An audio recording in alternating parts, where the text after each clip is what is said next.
एक चिंतन करते हैं और एक चिंतन होता है। चिंतन करे नहीं और अपने आप कोई चिंतन हो जाए तो उसके साथ अपना संबंध न जोड़ें, तटस्थ रहें।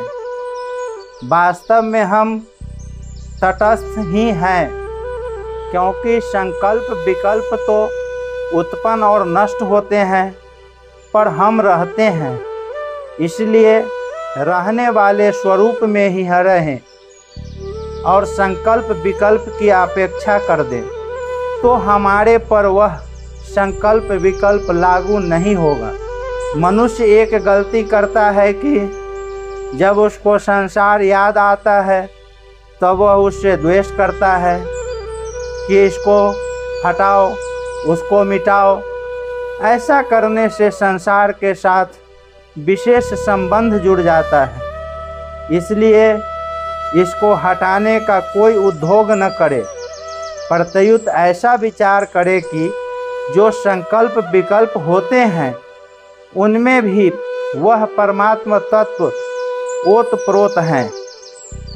जैसे जल में बर्फ़ का ढेला डाल दें तो बर्फ़ स्वयं भी जल है और उसके बाहर भी जल है।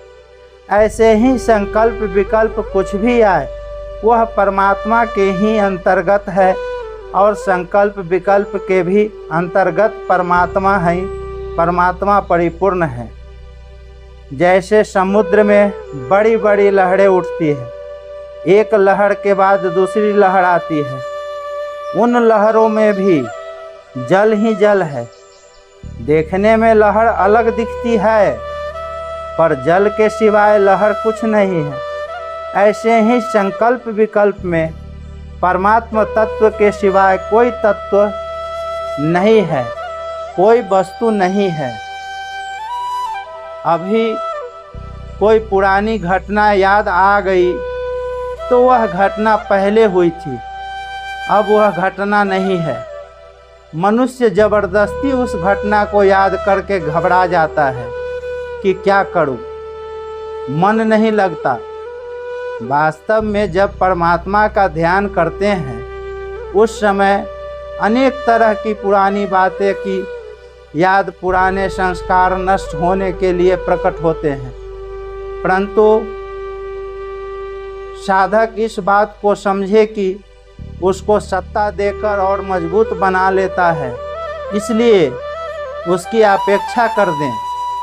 उसको न अच्छा समझे और न बुरा समझे, तो वे जैसे उत्पन्न हुए वैसे ही नष्ट हो जाएंगे। हमारा संबंध परमात्मा के साथ है, हम परमात्मा के हैं और परमात्मा हमारा है। सब जगह परिपूर्ण उस परमात्मा में हमारी स्थिति सब समय में है। ऐसा मानकर चुप बैठ जाए, अपनी तरफ से कुछ भी चिंतन न करे।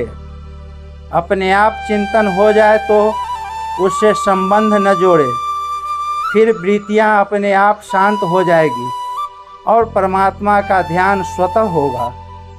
कारण कि वृत्तियाँ आने जाने वाली है और परमात्मा सदा रहने वाला है, जो स्वतः सिद्ध है।